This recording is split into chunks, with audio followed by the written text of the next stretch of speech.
What's happening, folks? It's Tuesday night. Time to talk some football. It's your boy, Loudmouth of the South, SAJ, coming to you live from, I don't really have a good place today. So, No. I don't. I've been thinking about this all day, and I can't really think of a good place right now that stands out like some of these other awesome places that we've done. So I'm just going to punt it over to you, Brian. So, what's up, everybody? I'm BD, and today I'm going to be coming at you from the Graham Central Station studios, where shootouts happen more than beer flowed. Wow. That's actually a really good one. Son of a biscuit. You know what? I do have one, and I can't remember the name of it. So if we're going to go with places like that, I am going to come to you live from the 3-in-1 nightclub that used to be at Central Park Mall. Good luck finding the name of it, though, because I certainly can't remember it, and I've been there more than once. Okay? Probably because of, stuff like this. Yeah, exactly. But we're coming to you live. We have some incredible stuff to talk about tonight. Obviously, the first thing we have to talk about is the potential signing of Destroying with the San Antonio Brahmas, right? For those of you that maybe don't know him or don't know what he's all about, for this young man, old people like us, right? This young man is a YouTube phenomenon. Basically, he's been taking the world by storm for his incredibly accurate long distance kicks, right?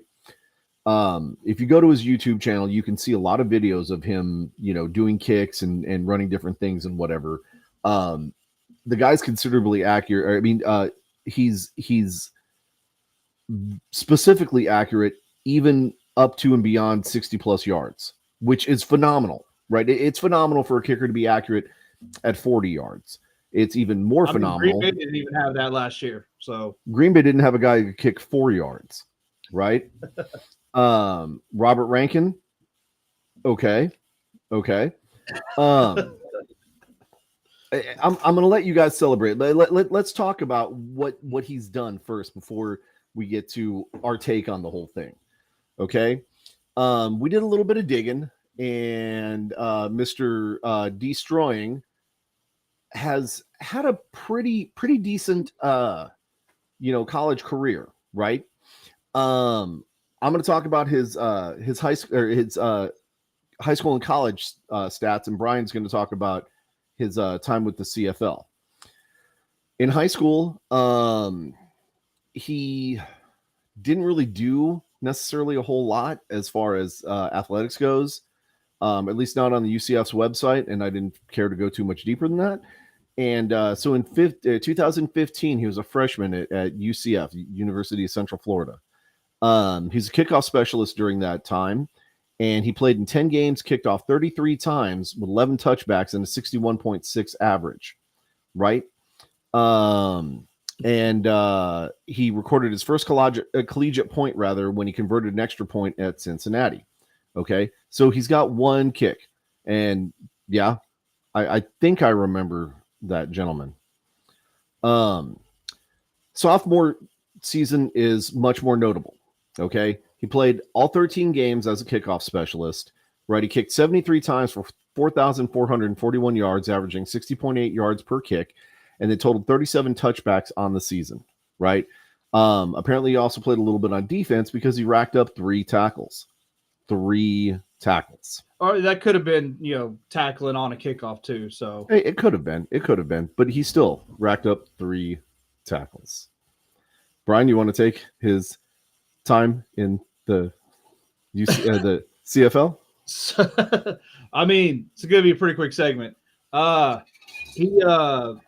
He played for Toronto in the preseason. He kicked 1 field goal and 1 punt. I think the field goal was like 16 yards. The punt was 46 yards. And then you got signed to the practice squad. And I guess with some of the regulations with American players in the CFL, it just didn't work out.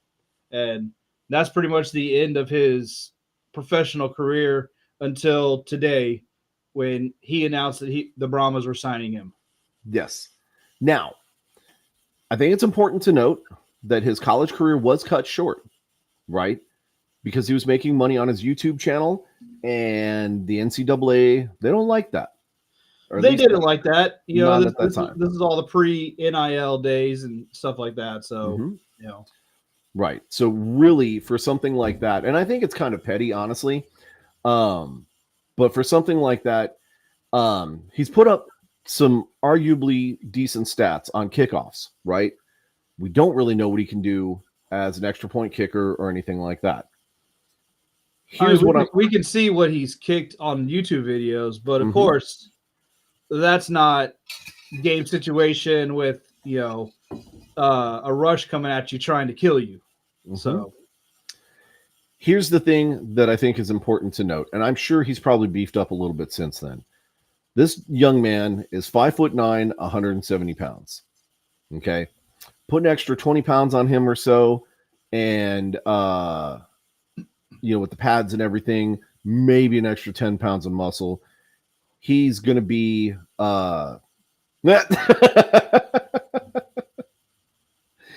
that's right. You should put a Brahmas flag over that every time we show.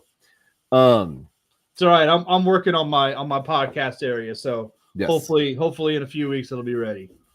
So this young man, fully decked out, probably sitting at about 200 pounds max, right?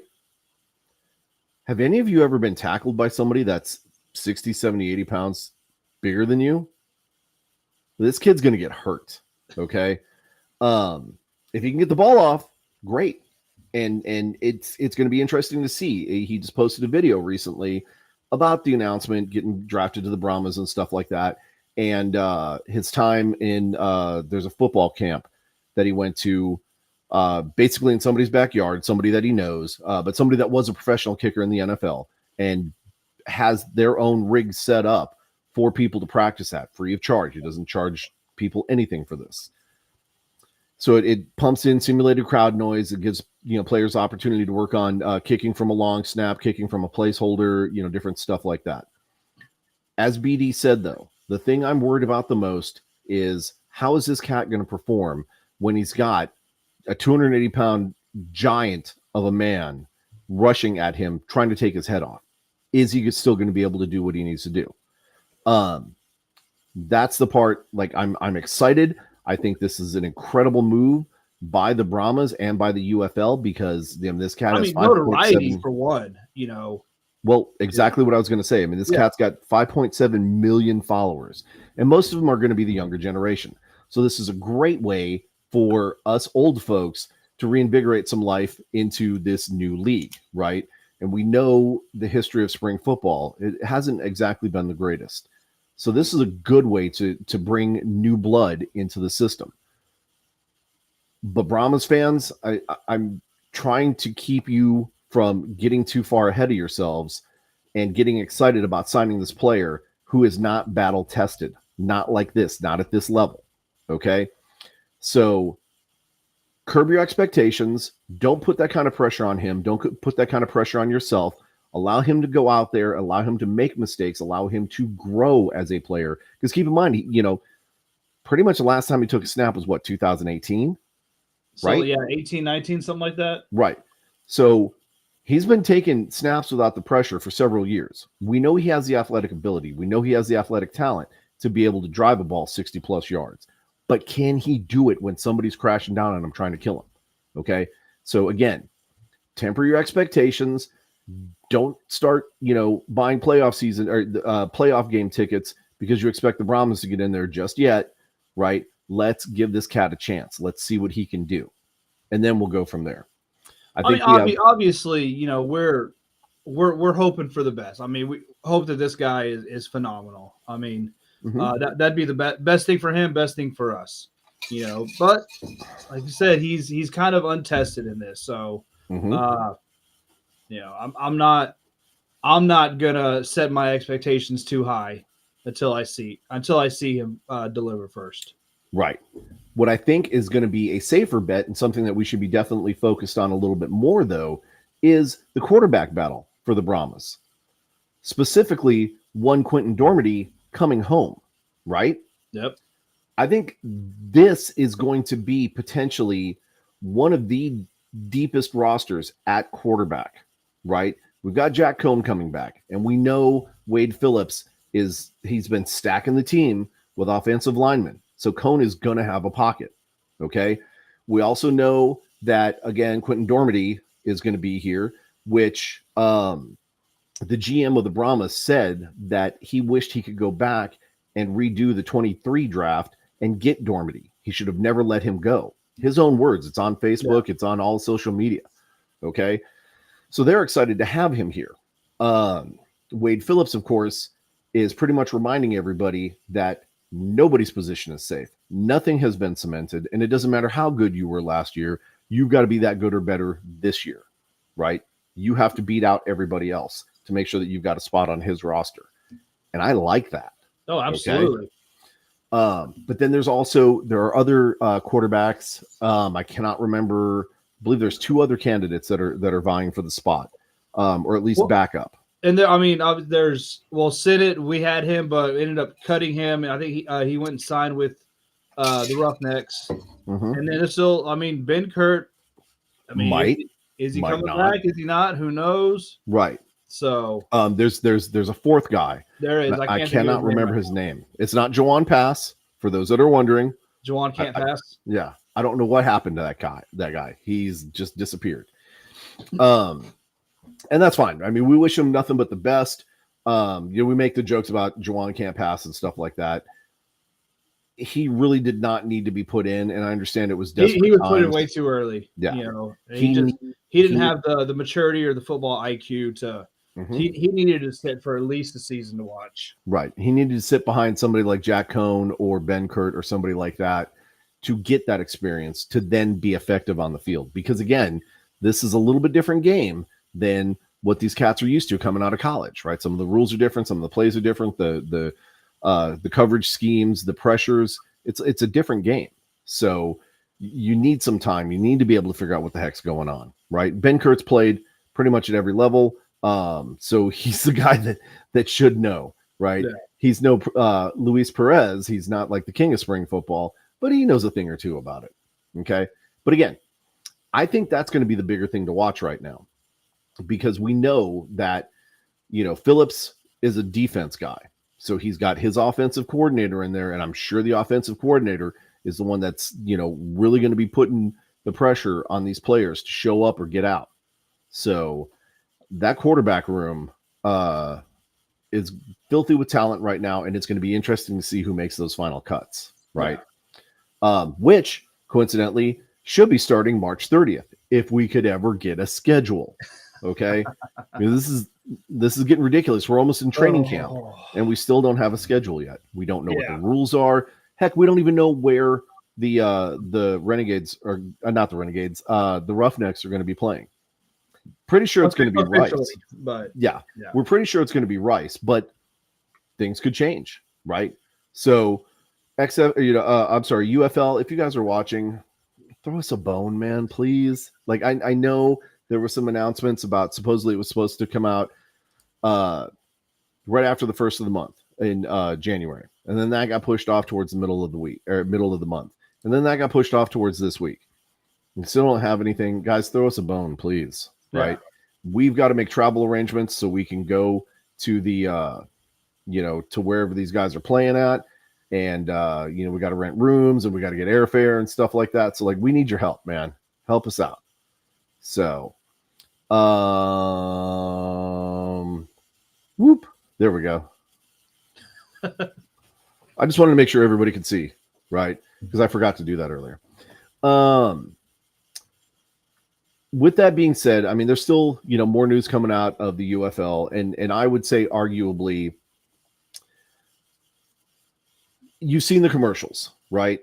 You've been watching, anybody that's a football fan has been watching, the playoffs and have been inundated with commercials for the UFL. And that's a good thing, right? Because we need as many eyes on this product as possible.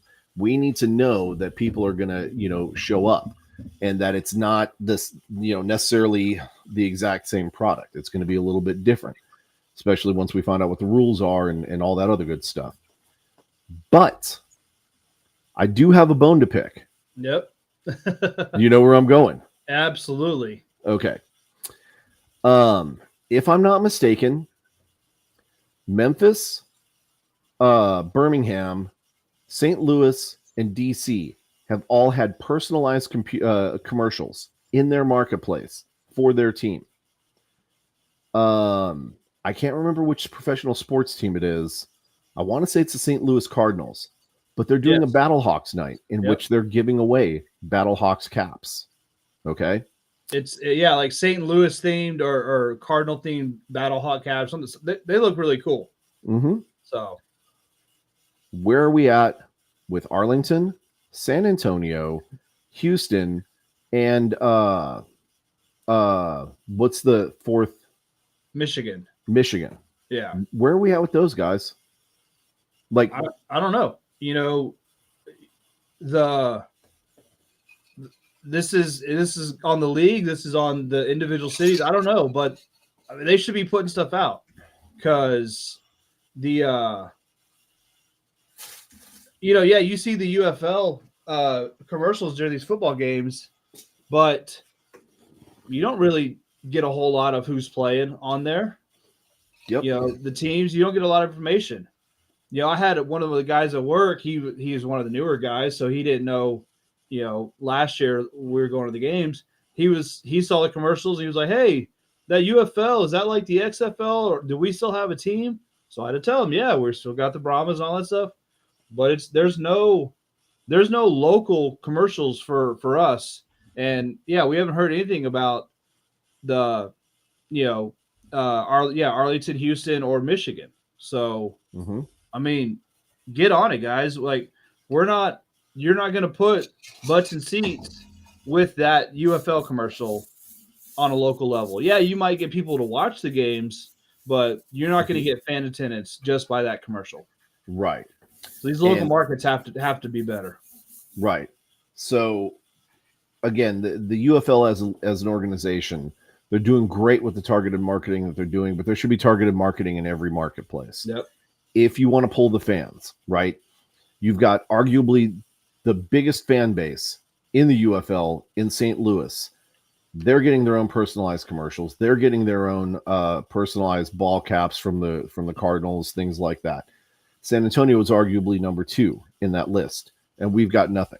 Yeah. Most everything that's been done here has either been done by guys like James Carr or the super fans like the Brahma Mariachi or Dirty Toro over there on the side in the chat, ourselves, the Facebook page, things like that. We're the ones that are out there pounding the ground, and I get it, right? That's free for them and whatever, but man, we need help. Okay. Yeah. We need you guys to do something to help us bring fans in, because we can't do it by ourselves. And there's no way we could afford maybe 2 or 3 custom caps, and then we'd be out. Right. So we need your help. So, I mean, how cool would it be for the Missions to do something with them to support it? Truthfully, I don't think it would help at all. No. Who goes to the Missions games anymore? Lots of people go to Missions games. I haven't been to a Missions game in 20 years, but 4th of July, that's pretty much about it. I mean, you've got some diehards, but it's about 300-400 people. And then it'd be hell trying to get Spurs Sports Entertainment to do something like that, but but they could maybe do it at an SAFC game. There's soccer pretty much year round. Yeah. Right. And Missions, they're not going to start until spring, and so it's going to be competing. So why would they do that? I'm just saying that something needs to be done. I mean, the team needs all the help it can get, and we're all about trying to make sure that this league survives. And so we need help from the front office, getting merch, getting the word out, getting commercials, doing all the things that they're supposed to be doing. And maybe I'm jumping the gun, maybe I'm barking when I shouldn't, because maybe it's in the works, maybe it's going to be coming real soon. I don't know. But I sure would like to see something, right? Give me a little bit of hope to hold on to. Yeah, so, exactly. Speaking of holding on to hope, sure looks like San Francisco was really good on holding on to hope.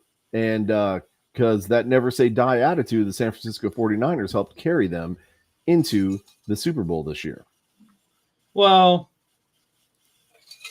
the 49ers and Dan Gamble. True. You're not necessarily wrong there. But looking back, if you guys watched this game, you saw Detroit have an early lead and stay ahead. In fact, going into half, they were 24? They were up 24-7. Yeah. This looks like all Detroit's game. Okay. And then the third quarter happened. Or should I say, didn't happen for Detroit. They didn't put up a single point. And it's almost like they didn't even try. It was like they were playing prevent the whole time and didn't prevent much because, San Fran scored 17 points. Like San Fran came out of the locker room after the half, just like the San Fran that we're used to. Okay. They were punchy. They were cocky. They were running the ball. They were making, passes. Purdy was looking good. He wasn't getting rushed. It was Detroit's game to win, and they decided, nah, that's all right. We're good. Yeah. And I mean, you can put most of it on the coach too for his decisions. I agree with when he went for it the first time. They were up 14. San Francisco just kicked a field goal. They were at the 30, 35-yard line or whatever. That's Dan Campbell. That's what he's been all season long. That's who he is. That's why the team got to where it was, because of aggressive decisions like that. And it's always going to be, it's a great decision if you make it. It's a stupid decision if you miss it. But that first one tracked with the type of coaching style Dan Campbell's been all, his entire coaching career. That's who he is. The second one, when you're down 3 points and you're in field goal range, now that was a dumb go for. You should have kicked the field goal, take the points right there, tie the game up. Yep. Sorry, I'm in the middle of doing something right now. That again, I get wanting to play conservatively, and do all those crazy things. But what I don't understand is when you've got the lead and you found out what San Fran's weakness was, why would you let up? Yeah, exactly. Green Bay basically did the same thing the week before, right? What we didn't do is we didn't keep constant pressure on San Fran's offense. We didn't, knock them down when we had a chance and keep them down. We allowed them to get back in the game. The same thing Detroit did, right? So all that to say, here we are. Detroit's miracle season comes crashing down, and lion's gonna lion, right? And I can't say that I'm necessarily surprised by that. I can't say I'm, necessarily upset because, I'm an NFC North guy. You see my Packers up here. And so I don't necessarily want to see Detroit win. But I also didn't want to see San Fran win. And there's no way two teams can lose, right? It's just not going to happen, right? So here we are. Detroit loses. San Fran goes on. And then they get to face the Kansas City Chiefs, right? And I make fun of the name because they've been there so many times. Like, they're almost like this, generation's Dallas Cowboys of the 90s. I'm tired of saying the Kansas City Chiefs are in the Super Bowl. It's getting old. Like give somebody else a chance. This was a very interesting game. The first quarter, right? It was a battle. And then things just fell apart. Right? Yeah. Now I will say I'm absolutely surprised though, dude. I had no idea that Dak Prescott moonlighted as the Ravens quarterback. Well, that's not true because Lamar Jackson could actually run. And I don't see Prescott. I see Prescott, running away from victory, but that's about it. Let's look at the stats. Yeah. Let's look at the stats. Lamar had 54 yards rushing. So, I mean, yards. really, for on 8 carries, though. But I think that was like one carry. I think he got like 40 yards or something. 30 or 40 yards for one carry. But that's not really true. I'm pretty sure. Go back and look at his longest run. It's something like that. I'm pretty sure. Most part, like KC they contained him, he didn't get his the runs as much as usual. So other than I said, that one that he broke off, that was pretty much it. Think about what you just said. What? He didn't get the runs like usual. Horrible, man. Horrible. Can't believe you'd say that. Bro, we're doing a show, man. Come on. Grow up. You know what I was really surprised about? Seeing Odell Beckham get in the action. He wound up going 3 for 22, right? Odell's been hit or miss all season long. Like he either goes for 90 and a touchdown or like 15 yards. Mm-hmm. And it's one of the reasons why he's been bouncing around the latter part of his career is because he's become inconsistent. He's not the weapon that he used to be. And I get it. I mean, he's, getting towards, the end of his career. It's not going to be as easy. Plus he's a little bit problematic, right? And, he had the injury a couple of years ago in the Super Bowl. So, that took a while for that to heal up and for him to, I think it was, it was almost a full season before he came back. Yeah. So yeah, again, it shouldn't surprise anybody. I really thought that Baltimore was actually going to take this one. I would have picked them just because of. You did pick them. Yeah. Okay. Because I thought for sure. Yeah, I thought for sure that they were gonna, just have that swagger and have that fight in them to be able to take it to Kansas City. And unfortunately, Kansas City's defense, they showed up to play. They kept Lamar and company contained pretty much most of the game. They only allowed 10 points and total offensive yards. Let's see if I can find it. They allowed 272 in the air, and on the ground, you're looking at 50, 60, 70, 81. Yeah. That's pretty impressive. So, especially with a running quarterback like Lamar Jackson, who, arguably, I mean, we talked about it 2 weeks ago, how he had over 100 yards in the game just by himself rushing, which isn't supposed to happen, but here we are. So this year's Super Bowl is brought to you by the letter R for repeat, right? So can Kansas City pull off, the victory again? Or are we going to see San Fran topple the champs, right? It's going to be an interesting Super Bowl, but not one we haven't already seen. I mean, this is like, the third time now? So this is the second time that they've played, because I think 3 years ago, KC and San Francisco. Yeah. So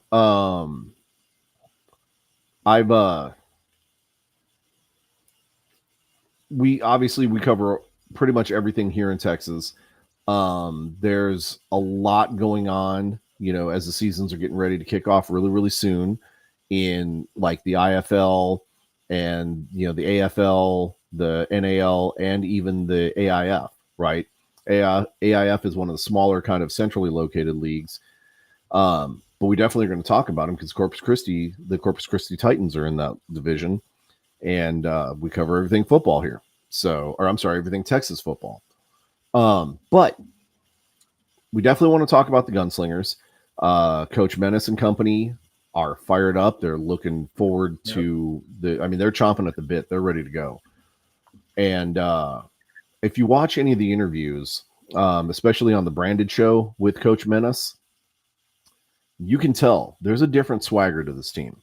Like, there was some swagger under Shaw because Shaw came from basically last place or second to last place 3 years ago to I'm sorry, 2 years ago to what would have been first place had the season ended early. They hit that bad streak at the end of the year and pretty much cost their playoff opportunities there. But they looked great going up into that, those last 3-4 weeks. And then Shaw decides to take the show on the road, go elsewhere. They bring in Coach Menace. They move up to the IFL. And then they completely revamp the team.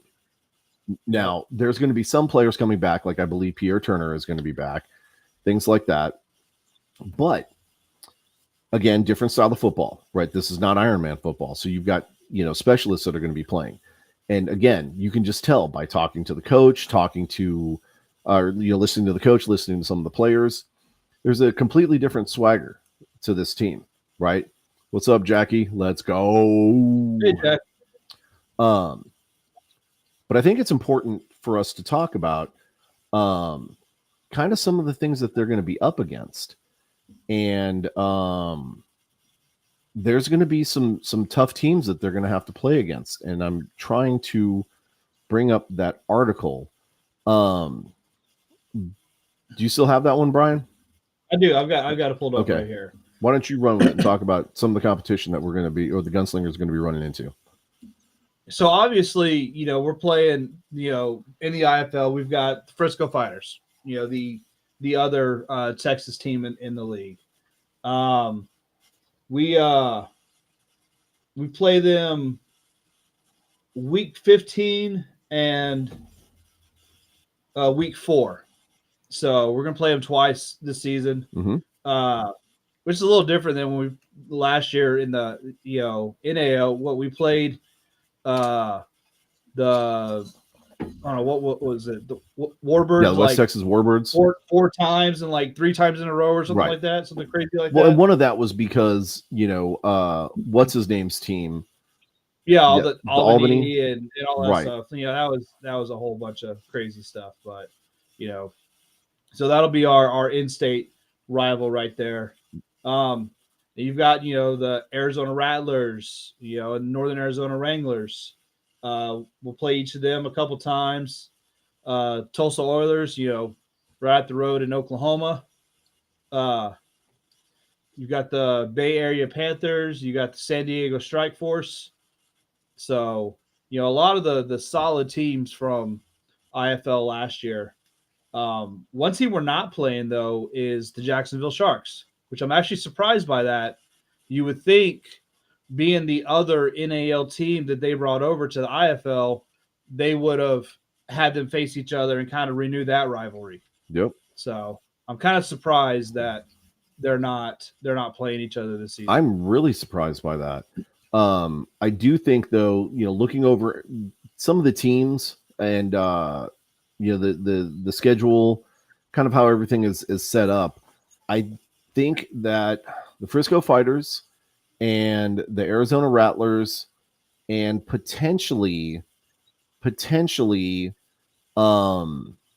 later on in the season, the Sharks, maybe the Barnstormers, and you really can't forget Northern Arizona in that mix either, because I'm sorry, it's the Sugar Skulls. These are potential, big games. Every game that they're going to play are going to be big games for the Gunslingers. And hell, Bay Area, they won the championship last year, so you can't forget about them either. So you really can't.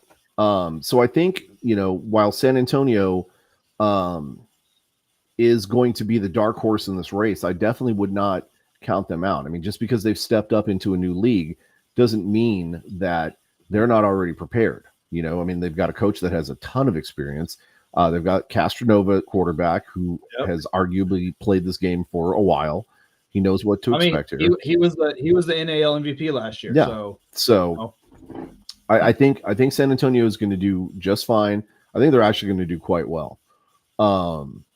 And speaking of which, off air, Brian, you and I need to talk about what we're doing for this. because I think we need to be there, right? I think this is going to be one for the record books, and I think we need to make sure that as long as there's no schedule conflict, that we're doing our part. But yeah, so there's some really exciting stuff coming up, and I know everybody's kind of chomping at the bit. The schedule starts March 16th, so it's actually going to be starting in just a little over a month, right? It's going to start before our season does, and it's going to last longer than our season does. By the time this thing ends, it'll probably be preseason. But I mean, they've got, it's a 19 weeks for a spring league is, I mean, hey, the league's been around 17 years, so obviously they know what they're doing. So yeah, it's cool, but still kind of crazy to me that a spring league's got a 19-week season. Yep. Regular season. So Liberty. Just the regular 19-week season plus the playoffs and all that other crap. Yeah. So I mean, it's going to take for a while. Again, I think we talked about this last week. There are no Texas teams in the AFL, so we probably won't be mentioning them after this. But again, we want to make sure for those that maybe aren't in the South Texas market or really even in Texas, there are still some options out there, right? There's I'm sorry, it's the Desert Hawks we've got to talk about. I completely forgot about them. Yeah. So we will be, I guess, for the Warbirds last year for the NAL. I guess we will be covering them, but I'm personally a little bit excited, like we talked about, because the New Orleans Voodoo is back as Louisiana Voodoo, and Philadelphia Soul has come back as well. And so those are some pretty recognizable names. So it is, I mean, we've talked about it. I'm really hoping the AFL succeeds this time. I just kind of stuff I'm seeing, I kind of have my doubts, but I'm really hoping it's successful. Yeah. And we'll see. And if it's not, I mean, that's fine. The SA Derps. Nice. Way to go, the Riot. That's right. If the AFL doesn't work out, we can always fall back on the NAL because we've got the North Texas Bulls that are still playing in the NAL.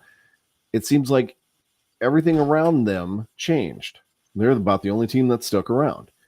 And that and the Carolina Cobras. The North Texas Bulls weren't in the NAL last year. Where did they come? They came from they were one of the CIF teams.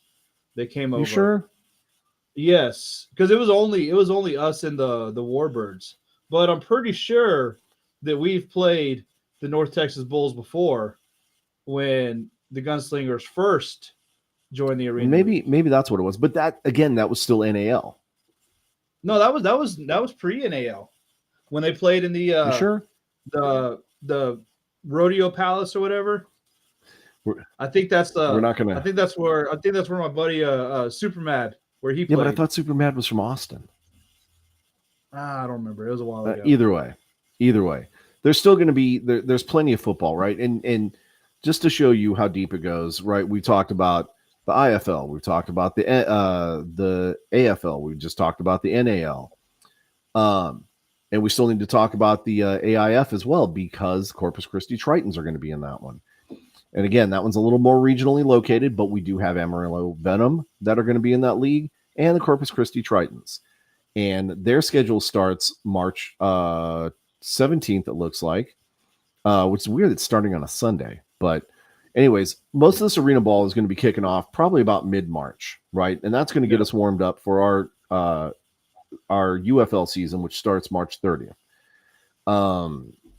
There was definitely one other thing I wanted to talk about with the UFL. No, there was more than one thing I wanted to this one specifically. Okay. Anybody that's been watching, there has been, and I was hoping that our special guest would come in and join us. But I don't see him here.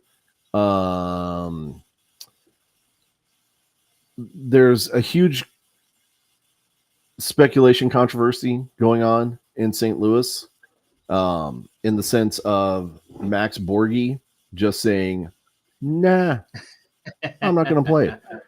Arguably one of the best running backs in the game last season. got moved from Houston over to St. Louis, where he arguably could have had a wonderful, wonderful season, and he just decided to say no. And nobody really knows why. Borgie's not saying anything. The coaching staff isn't saying anything. None of our contacts that we know are saying anything. Why did he just decide to pack up and leave? Is he still involved in the league? You know what? Maybe this guy can shed a little bit of light on it for us. Big Daddy Ed. What is Hey, how you guys doing? AKA Kung Pao, AKA. How are you guys doing? Doing great, good, sir. man? Good. How are you doing? So I couldn't help mine, but for no other reason than I knew that SAJ loved my backdrop. absolutely love it, sir. I need something for target practice. I'd never do that. That's mean. But you know what isn't mean? Mr. Borgie. I mean, it is kind of mean the way Borgie just said no thank you to the Battle Chickens. That is true. So, Big Daddy Ed, you seem to be in the know on a lot of different things. But what's going on in St. Louis? You know what? We survived the storm, and we signed a running back today that I think is going to be a very nice replacement. Okay. We signed Wayne Coleman, if you remember him. He took over. Shaquan went down with a knee injury of some kind, ACL or something. Mm-hmm. Who knows? There's been so many of them. Yeah. There's had to be a lot of fill-ins, that's for sure. But yep. But he has to do good, right? He was one of my fantasy league reserve backs, so you know. Nice. So, but what do you think happened here? Why do you think Borgie decided to say, of all teams, St. Louis? Thanks, I but no actually thanks. think he got a better offer from the Canadian Football League. I think probably offered him a little bit more money. Okay. I'm wondering. You know, I talk to Brett a lot. Brett seems to be, he's on our bottom line. He's a co-host on the bottom line. He seems to have some of the ends on the USFL side of things. It sounds like the salaries for the players isn't going to be quite as strong as the league. And so I'm wondering if he just plain and simple got a better offer from the Canadian Football League. Oh, yeah. So, yeah, that was one of the things that we had kind of talked about when the merger finally became, known, that everything is going to be restructured and it's not going to be like what it was before. Player salaries, coaching salaries, things are not going to be what they used to be. Head coaches are actually going to be taking on more responsibility rather than just head coaching. There's going to be a lot of administrative stuff that they're going to be doing. The GMs of the team are going to have to be doing a lot more work. And because basically what they're doing is they're eliminating positions to save on funds, right? And somebody's still got to do that work, right? So it, to me, almost seems, it's a smart business plan, don't get me wrong, but it almost seems like it's kind of like a corporate downsizing type thing, right? You pull in all of your resources, you refocus your energies on the things that can stay, right? That can sustain the league, and you bolster those up while you start sending out feeders into other marketplaces to help draw in more interest, such as signing Destroying with the San Antonio Brahmas. That's 5.7 million new followers that are going to join just because of this guy, But let me ask you this, because we just talked about this earlier in the show. Have you seen any of the St. Louis Battlehawks commercials in the St. Louis marketplace? Yeah, in fact, over the weekend, with the NFL games going on, they had some UFL commercials on, and they actually personalized where they were talking to the Battlehawk fans and encouraging them to go buy tickets. Okay. You do realize. Man, I wish we could get that here, and some of the other markets that they're not pushing those out to. It's such a no-brainer, doesn't it? You would think, but I don't know. Yeah. Especially like, I was listening to your show and I heard you talking about the fact that San Antonio, the area there, really hasn't had any kind of media push at all. And so it's almost like the UFL at some point in time has got to wake up and realize that, guys like you and guys like me and all of us that, have a passion for the game, and we'll do whatever we can to help it. I mean, at some point in time, guys, you got to help us out a little bit. Yeah, exactly. I mean, you guys have been going above and beyond, here recently in Houston. I mean, you guys have been doing more than your part, but at some point, the UFL's got to read the room, and they got to do something. I mean, to cut to not have a schedule out at this point in time. I mean, I thought it was ridiculous they didn't have, and here we are, the end of January, and they still don't have a schedule. You've got people Yeah. need to make plans. You've got, hotels, airlines, all that stuff that needs to be booked, and nobody can make any plans whatsoever. I just don't understand what the end game is. I heard that maybe part of the reason was they didn't want to conflict with any of the other sports. I know that when the Battlehawks played one of our home games, we had the Cardinals played at the same time one week. And then there was another game that MLS St. Louis soccer team was playing at the exact same start time as our game was. So I know that they've been. I remember those games. Yeah. They're talking about those. So they've been trying to make a concerted effort, I think, to not overlap so they can get the biggest bang for their buck.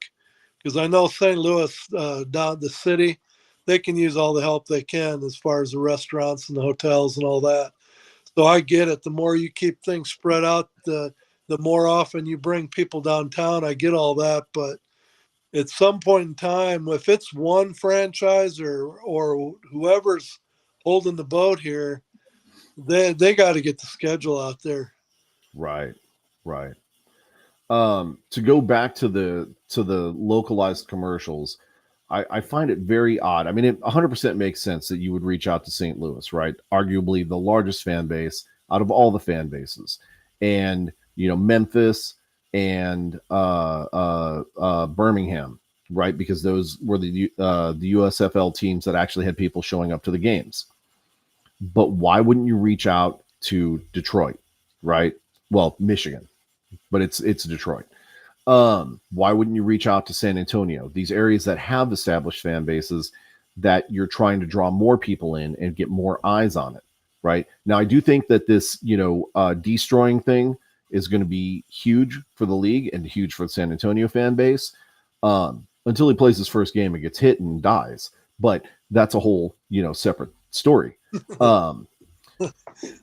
Again, right? YouTube sensation. I get it. The kid is a phenomenal athlete, but when you're kicking in, a parking lot or something like that, you don't have a 300-pound linebacker coming at you. It's going to be a whole different thing when that happens.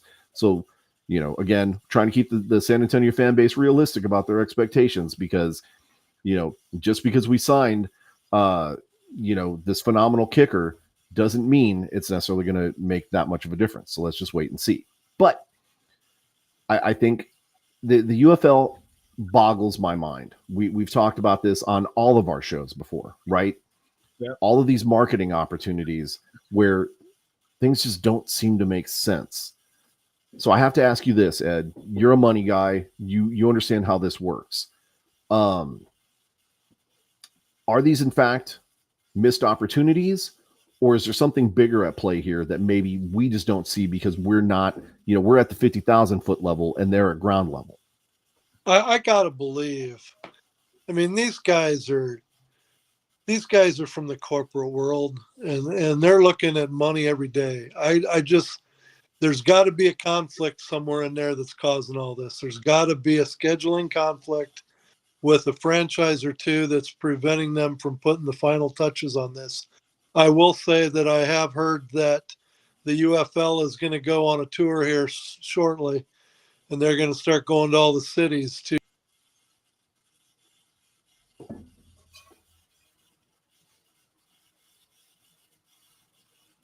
Is that his Verizon connection that's not working? Oh, Hey, Ed, I don't know if you can hear us, but we lost you. You're kind of frozen. Kind of like the weather in St. Louis is frozen. So you like how I did a little segment there? That's a little segue. That was pretty clever. Michigan could use the help as well. So, he's back. Ed, you're back. how much did I miss? How much did you miss out on? All of it? All of it. Okay, so let me back up again, I guess. You froze for about 30 seconds there. Okay, well, what I was saying was while you guys were in Houston, with the charity work you were doing there, we were supposed to be in Memphis promoting ticket sales for the showboats. We are actually doing that next weekend. They finally got that rescheduled. Nice. And we're supposed to, after that, it sounds like the UFL is going to kind of go on a ticket promotion to all the different cities. I think they're going to hit Michigan next weekend as well, possibly. Not exactly sure there, but I think they're going to make a concerted effort to try now and get out to the cities here, even though it seems a little last minute. Any push that they can bring forward is welcomed. I mean, yeah. Oh yeah. I mean, I guess it's not last minute. They haven't even released the schedule yet. So yeah, I mean, oh yeah, but I know that maybe that's what they were. Maybe they were waiting for this little push and little world tour they had planned. So yeah. Did you? Are you guys planning on going to the Arlington Stallion home opener? Depends on the schedule. Yeah, depends on when the Brahmas are playing. Yep. So definitely like to go check it out. Mm-hmm. But if we got a competing game, then or around the same time frame, probably not. We've been able to at least kind of find out that our first game is going to be on the road. So we're not going to be home on week one. We decided we're going to go ahead and make the track to Arlington. We're going to go to that opening weekend. So yeah, very cool. Well, work out. Are y'all is that kind of the same reason last year that y'all's first 3 games or whatever were on the road just because of the scheduling conflicts of the chicken coop? We actually do. We have I believe it's motocross that opening weekend. They fill the dome halfway up with dirt, and then they just that's the craziest thing to me, man. You have a dome that's completely empty, and they just start truck after truck after truck dumping dirt in there until it's basically half full of dirt, and then when it's 2 days later, they're trucking it all out of there again. There must be a ton of money in it, or they wouldn't do it, I guess. Yeah. Well, I don't know if San Antonio still has that, but we used to have like the monster truck rally and stuff like that. They in January. They actually do. Do they still have it? This last weekend, we just had it. Yeah. Yeah. So, and then we've got the same thing for the rodeo, at the AT&T Center where the Spurs play. So that's why, for 2 weeks in February, the Spurs go on their rodeo road trip because they just bring in dirt and do the rodeo for those 2 weeks. Correction to what Brian said. It's the Frost Bank Center, not the AT&T Center anymore. Oh, that's right. New corporate sponsor. You got to make sure you plug it in case they're watching. But if we can get find out what the schedule is, because I definitely want to travel, right? If things work out in our favor, hopefully that Arlington game will be on a Saturday. Our game will be on a Sunday. If that's the case, we're going to be there. Okay. We'll come up for the day and we'll drive back home. Yeah. We're kind of hoping that when we go in there for that Stallion Renegade game, that somehow or another on Sunday, we can hit Houston or San Antonio or something and make a full weekend out of it. But again, until you get a that'd be cool. How the hell are you supposed to know? So, right. Yeah. Right. Houston would probably be closer for Dallas than San Antonio would. Be better. San Antonio would be better. You're going to have to drive a little bit further south. So, I know you guys want to talk UFL, and I understand that, but I know that you guys kind of went around and around with me during that Detroit game. That's I know that we had our show last night, and oh boy, it was pretty spirited. We pretty much probably spent an hour just on that game alone. yeah. Oh, geez. And I got to tell you guys, I am firmly on the side of saying that Dan Campbell personally kept his team from the Super Bowl. I think the mistakes that he made from a coaching perspective in that second half is something that he will not be able to live down. Because face it, Yeah. how often does it's the Chiefs are an anomaly. We all know that. I mean, it's hard to get to the Super Bowl, and somehow they've made it look easy. But it's not that easy. And believe me, being Vikings, 60s and 70s, I watched the Vikings in 4 Super Bowls. Now, granted, they didn't win any of them, but it made me believe that getting to the Super Bowl is not going to be a big deal. Fast forward 40 years plus later, I still have never seen another Super Bowl since. So it's hard to get to the Super Bowl. And when your stars finally align, you got to seize the moment, man. And I think that Dan Campbell completely let his team down. And Yeah. when you're up by 17 at halftime, you come out, 49ers get the ball. They go down the field, but you're still able to stop them and hold them to a field goal, and it stays at 14. You get the ball, go right back down the field. You get in field goal range. You have an opportunity 8 minutes into the third quarter of putting it right back at 17, keeping the crowd out of it, keeping the team out of it, when they stopped on that fourth down play, the defense was jumping up and down. The sideline was going crazy. The crowd got into it. They got the ball, went right down the field, scored a touchdown. So instead of 17, now you're down to 7. So the old sphincter starts tightening a little bit on the Lions side. You start getting drop passes, fumbles, and before you know it, before you even blinked, you went from a 17-point lead to nothing, practically on that one call. And I know they say, oh, there's play after play. It's not that one call. But he changed the momentum of that game. The whole flow of that game changed on that fourth down play. And then I'm gonna counter you. I'm gonna counter you. So as I said earlier, that first fourth down play, it tracked with everything Dan Campbell's done throughout the season. Throughout the entire time he's coached. And he called a good play. It was a great pass. It was a great play. The wide receiver had it in his hands. He just dropped the ball. So on that fourth down play, that's on Reynolds more than that one's on Campbell. Because that receiver had it in his hands, go like first down easy, and he just dropped the ball. Let me counter your argument a little bit. When it's during the regular season and you're playing the Minnesota Vikings and the Atlanta Falcons and the Carolina Panthers, it's a win. Can you go for fourth down and not make it and still survive? Or you can be a fourth down mantra all year and say, we go for it. That's what we do. When you get to the final four of the playoffs, you're playing the best of the best. That fourth down mentality doesn't necessarily work anymore. You can throw that right in the same hat with analytics. Analytics is the worst thing that has ever happened to football because all it is a bunch of nerds sitting behind a computer punching in numbers. But those numbers don't say what time of the game it is, who has the momentum, what's the flow of the game. Is it a home game, a visitor game? All it is numbers. I actually do think the analytics do take all that into effect, but yeah.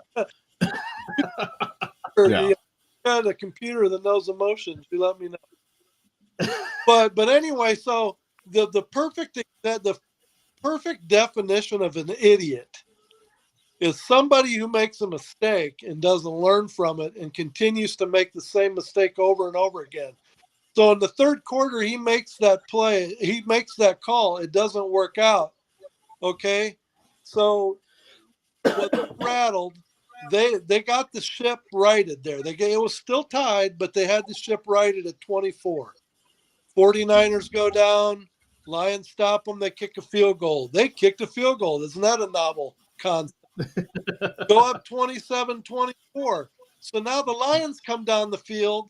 8 minutes left to go in the fourth quarter. Fourth down. Field goal ties it. You kick the damn field goal. You tie the game, and then you pull your team off to the side and say, okay, boys, 8 minutes before it's time to decide who's going to the Super Bowl, and you rally the troops and you go. But when you go 27-24, pass on the field goal, don't get fourth down, 49ers get the ball, go right down the field for a touchdown, game over. You went from a tie. That one I absolutely agree with you on. Like that one, he should have kicked the field goal. You went from a tie to a two-score lead in a matter of minutes. It's just, to me, it's unforgivable. And if you think there ain't a faction of that locker room that's already doubting his abilities as a head coach, I'd say you're crazy. Because to me, that game was there to be had. And I think he completely undermined the whole flow of that game. If that crowd's sitting there at halftime and they're thinking, holy crap, well, this can't be happening. You had an opportunity with the third quarter half gone to have it right back at 17 and give them no hope for nothing. And you gave them every reason to shift the momentum and totally change a Nope, he's gone again. Frozen again. Well, we can definitely talk about missed opportunities, right? Both of those right there. Yep. And then these guys right here, right? Speaking of idiots. I'm going to give Daddy Ed another second, and then he's gone. He's gone. Didn't even get to. Yeah, so now where was I at this time, you guys?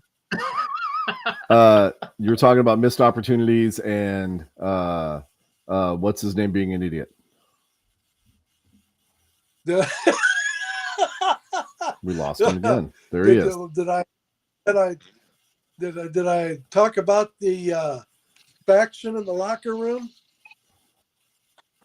Yes. I was gonna say, you don't think there's a group of players that are sitting in that locker room saying, why didn't we kick the damn field goal?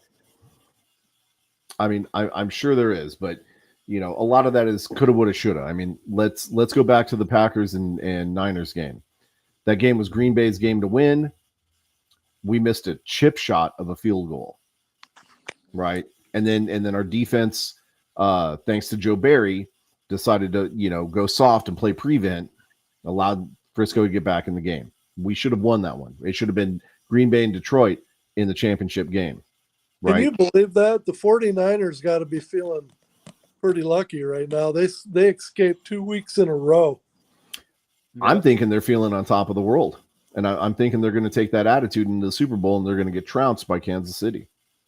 I tell you what, I'm not willing to bet against Kansas City, man. Every time you're ready to kick them to the curb, look what happens. Yep. 100%.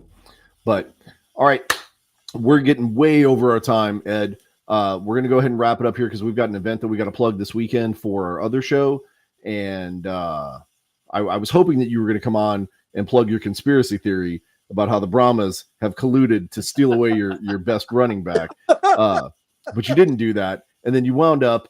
Well, that just goes to show you it was a joke. Even though you guys were ready to send an assassin after me, I think, for a while there. No, I knew it was a joke, and I was trying to get you to bite to get you all fired up so I could be like, bring it to the show. And then you're so laid back, you're like, I was just kidding, guys. Man, come on. I'm too calm and collected for that. You don't get to be old like me and I can't get stressed out that easy. I got to pace myself now. Man, I thought you were supposed to be old and grumpy when you get old. You know, I thought that's what the deal is. That was the membership Might have to benefits. ask Amanda about the grumpy part. She'd probably agree with you. That's Amanda. She's grumpy enough on her own, and she's not even old yet. All right. Daddy Ed, thank you so much for joining us, guys. Make sure if you're not watching this young man here, that you're following all of his stuff. You want to give yourself a little social media plug? Oh, you can, I'm always Facebook. Ed Ployer, don't even try to spell it because I don't even know if I know how to spell it. But Instagram is Ed Ployer 90 for the old Kevin Atkins man. But other than that, that's probably good enough. You'll find me. Perfect. But I appreciate it, guys. It was good talking to you. You as well, Ed. Oh yeah, always Take good. care, Thanks man. for- Can't thanks wait for to see you in the jumping on season. with us, Ed. Absolutely. Talk to you later. See you, buddy. Later, bud. Okay, now, real quick, guys, we were saving the best for last, I like to say, but we are doing an event this weekend. I'm going to share the screen about it, and if you guys can see it, BD and I will be representing the Horns Forward podcast and indirectly the Texans Talking Football podcast at the NBBQA Fire and Flavor Extravaganza this weekend, February 3rd, 2024. This is going to be at 13715 FM 1560 out in Helotes, and tickets are $75 in advance. I'm not sure what they are at the gate, but as you can see, there are some incredible pit masters that are going to be there. Let me actually zoom in on just that, not the whole side conversation that I'm having with everybody else. This is going to be extremely important because our own Brahma Bull's sister is going to be at this event promoting her barbecue skills as well. So Brahma Bull should be there. We're going to be there. I believe there's going to be some other events going on Friday night. This, of course, is going to be Saturday during the day. But we get to be there doing a live podcast, and we may even get some scraps. That's going to be a wonderful time. But so if you don't have anything going on this weekend, come on out, say hi. Tickets again are $75 in advance, and you're going to be able to get to try all the different barbecues and stuff like that. They're doing a live fire and other barbecue grilling technique class. Just all this different kinds of stuff. There's going to be, sampling stations everywhere. You're not leaving on an empty stomach, and it says it right here in their ad, and they're not lying. Okay. You're going to be so stuffed with barbecue. It's going to be ridiculous. So come on out, come see us. Let me stop sharing the screen. I like how I do my on-air commentary. But again, right? Super Bowl replay, probably not going to be the most exciting stuff, but all that means is that you've got a free weekend before the Super Bowl. I'm actually kind of excited about the Pro Bowl again this year. Really? Yeah. But I think it's because I don't think I've ever been excited about a Pro Bowl. I'm excited about it because of the skills competitions and stuff. The skills competition is kind of cool, but I don't know if I'll watch it live. I'll probably just see some highlights of it. I was like, oh, that was pretty cool, but yeah. I'm excited. I mean, this is 1,000 years ago, but I'm excited because Brett Favre went out there and threw the longest pass in Pro Bowl history. And then proceeded to send a bunch of inappropriate pictures to people. But that we're not going to talk about any of that. Okay. Again, just a little bit longer, NFL will be over. Okay. And then all the fun starts. All of the indoor football kicks off. 2 weeks after that, the UFL is going to kick off. There's going to be so much to talk about football-wise. You're not even going to remember that we have an NFL whatever association. Okay. Brian, you got anything else before we shut this bad boy down? No, that's it, man. Then hopefully you guys can come out on Saturday. Come say hi to us while we pig out on some brisket and some barbecue.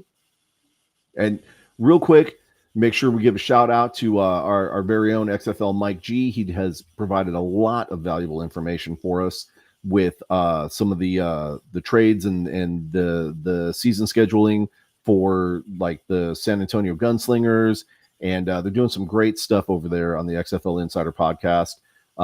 Mike G is going to be covering a lot more of the alternative football, if you will, alternative football network. I guess it makes sense. But he's going to be covering a lot of the arena ball stuff. So, make sure that you find him, give him a like, give him a follow. Of course, you guys are watching us. Make sure you give us a like and a follow, share with your friends, let everybody know you're watching one of the best podcasts in San Antonio. That even might be a little bit of a stretch, but you got us anyway. So this is what you get. That being the case, guys, take care. Have a great week, and we will talk to you next week. All right. See you guys. See you, everybody.